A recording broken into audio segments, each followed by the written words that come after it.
And so when we think about the origins of chronic disease, we can also think about, where does it begin? Does it begin prenatally?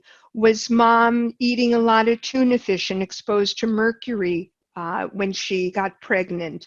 Was dad working in an industry where there were a lot of chemicals?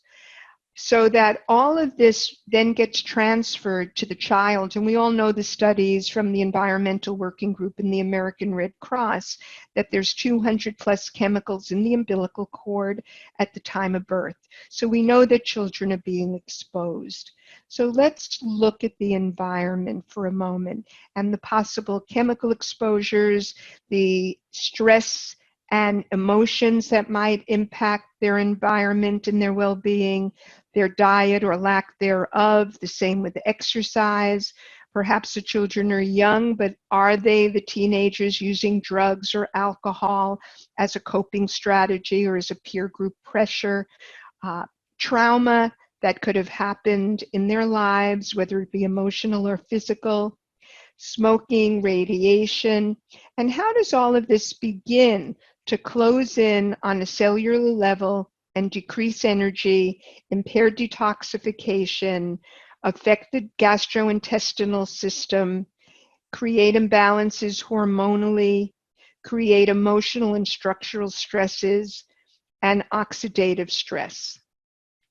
And this comes in on a cellular level, and eventually, even in children, we begin to see inflammation, aches and pains in their joints. Too many children are already complaining of pain in their joints.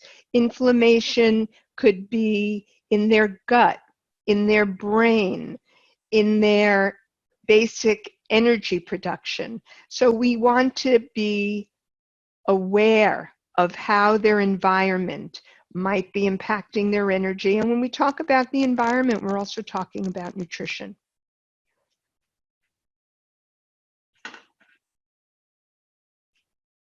And so there are four major triggers that we want to think of as dis-ease.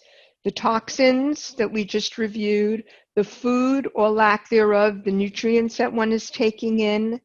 The stress in the lives of children today has never been greater, and I think you're all learning that.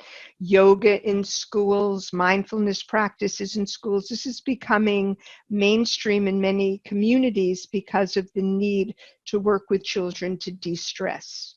And inactivity.